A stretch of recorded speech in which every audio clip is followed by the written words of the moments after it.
खबर महाराष्ट्र से, जहां ठाणे में टीईटी का पेपर लीक हुआ। ठाणे में टीईटी की परीक्षा पेपर और कल ये पेपर होने वाला था, लेकिन उससे पहले ही लीक। शिक्षा विभाग अब मामले की जांच में जुटा। भिवंडी के एक शख्स के खिलाफ केस दर्ज। पेपर की डेट आगे बढ़ा दी गई है। तो ठाणे में टीईटी का पेपर लीक, कल इसका एग्जाम होने वाला था, लेकिन उससे पहले पेपर लीक। मतलब अभी नीट पेपर लीक का मामला ठंडा भी नहीं हुआ है, उसको लेकर लगातार प्रदर्शन हो रहे हैं। और अब टीईटी के पेपर लीक का मामला, आपको बता दें भिवंडी में पेपर लीक, एक शख्स के खिलाफ मामला भी दर्ज किया गया। कल यानी कि रविवार को ये पेपर होना था, अब पेपर की डेट आगे बढ़ा दी गई है। तो कल होने वाली टीईटी की परीक्षा अब डेट आगे बढ़ा दी गई है। शिक्षा विभाग जो है मामले की जांच में जुट गया है, लेकिन भिवंडी में एक शख्स के खिलाफ केस दर्ज। ये कहीं ना कहीं एक चुनौती सी दिखाता है कि कभी नीट का पेपर लीक होगा तो कभी टीईटी का पेपर लीक होगा, लेकिन जो सिस्टम है वो कुछ नहीं कर पाएगा। मतलब सिस्टम की नाक के नीचे इस तरीके से लगातार पेपर लीक होते जाएंगे। अभिषेक पांडे हमारे साथ, हमारे संवाददाता जुड़ चुके हैं। अभिषेक, पहले नीट का मामला तो अभी तक ठंडा नहीं हुआ और अब टीईटी का पेपर लीक, और कल ये पेपर होना था। बिल्कुल, देखिए ये बड़ी खबर है कि नीट का मामला अभी चल ही रहा है। उस मामले में कई लोग गिरफ्तार हुए हैं और लगातार उस पर कार्रवाई चल रही है। उसके दौरान अब टीईटी का पेपर लीक हुआ है और भिवंडी में एक शख्स के खिलाफ एफआईआर रजिस्टर की गई है। आज सुबह ये पता चला कि टीईटी का पेपर लीक हो गया है और पुलिस ने कहा है कि गुप्त सूचना के आधार पर तुरंत एफआईआर रजिस्टर की गई और देखा गया कि ये लगातार स्प्रेड हो रहा है पेपर, जिसके बाद कल होने वाली टीईटी की परीक्षा को फिलहाल आगे बढ़ा दिया गया है, क्योंकि लोगों को लग रहा है कि इस तरीके से पेपर लीक से कहीं ना कहीं शिक्षा विभाग की छवि भी खराब होगी और साथ ही साथ युवाओं के भविष्य के साथ खिलवाड़ भी होगा।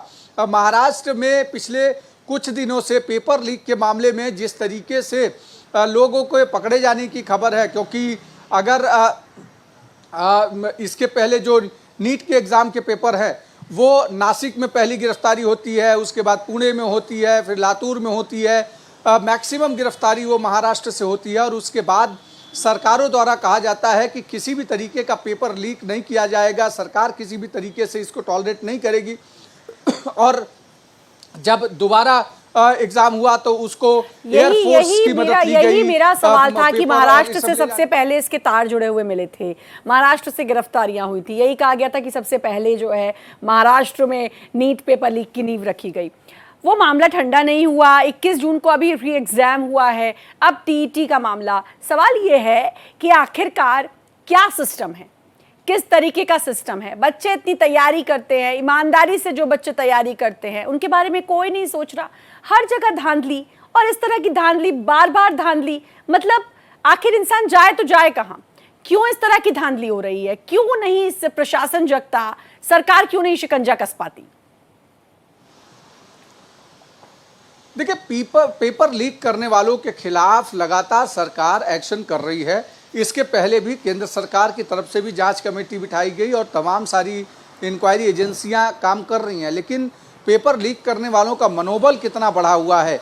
या तो वो सत्ता में बैठे सत्ताधारियों के बहुत करीब हैं, सरकार का हिस्सा हो, या फिर अधिकारियों के, बड़े अधिकारियों का उनके ऊपर हाथ हो, क्योंकि इतने एक्शन के बाद भी अगर पेपर लीक करने वाले लगातार सक्रिय हैं तो इसका मतलब यह है कि कहीं ना कहीं उनके ऊपर किसी बड़े व्यक्ति का हाथ है। और टीईटी का परीक्षा लीक होना ये बताता है कि महाराष्ट्र सरकार जो दावे कर रही है, जो दबाव बना रही है, जो अधिकारियों से कंसर्न कर रही है, वो नीचे फिलहाल नज़र नहीं आ रहा है। और फिर से एक बार पेपर लीक का मामला सामने आने के बाद अब कहीं ना कहीं सवाल सरकारी सिस्टम पर खड़ा हो गया है। सबसे बड़ी बात, क्या हर पेपर के लिए अब एक हवाई जहाज की जरूरत पड़ेगी?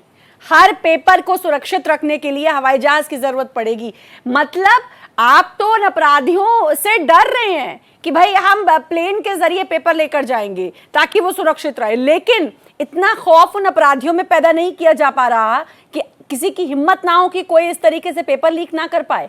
मैं वही कह रही हूं ना कि सिस्टम के जो ये लूप होल्स हैं, मतलब ताबूत में आखिरी कील गाड़ी ही नहीं गई थी।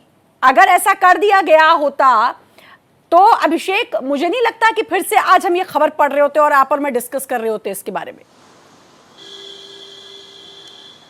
बिल्कुल, देखिए सरकार सरकारी सिस्टम बना सकती है, लेकिन नीचे जो सरकारी सिस्टम चलाने वाले बाबू, अधिकारी, ऑफिसर्स हैं, उनके ऊपर अगर शिकंजा नहीं कसेगा, उनमें जवाबदेही तय नहीं की जाएगी, उनके खिलाफ एक्शन नहीं होगा, तो किसी भी सरकारी नियम का कोई भी नीचे ग्राउंड जीरो पर लोग अमल नहीं करेंगे। उसकी वजह क्या है कि जब आप ऊपर से मंत्रालय से कोई अधिकारी नियम बना के भेज देता है नीचे, तो नीचे बैठे जो उसका सिस्टम है उसको फॉलो नहीं करता है।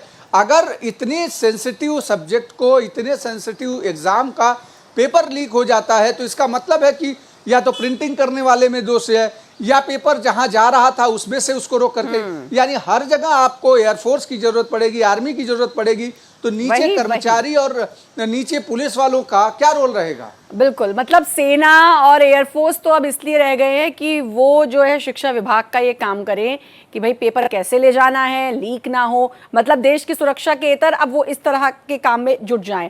मतलब विकल्प, उससे ऊपर का विकल्प तलाश लिया जाता है कि कैसे पेपर ले जाया जाएगा। ये नहीं देखा जाता कि हर कदम पर जो भ्रष्टाचार हो रहा है उसको कैसे रोका जाए। हर कदम पर हो रहा है। छोटे से सरकारी विभाग में भी आप जाओगे ना, वहां पर भी आपको बोल दिया जाता है कि नहीं नहीं इसमें तो कुछ पैसा लगेगा, और ये हर कोई जानता है। ये कोई मैं नई बात नहीं कह रही, ये हर कोई जानता है। मतलब ये सिस्टम का और सरकार का फेलियर है, लेकिन इस पर लगाम नहीं कसी जा रही है। बहुत बड़ी विडंबना है। बहुत बहुत शुक्रिया आपका तमाम जानकारी देने के लिए अभिषेक।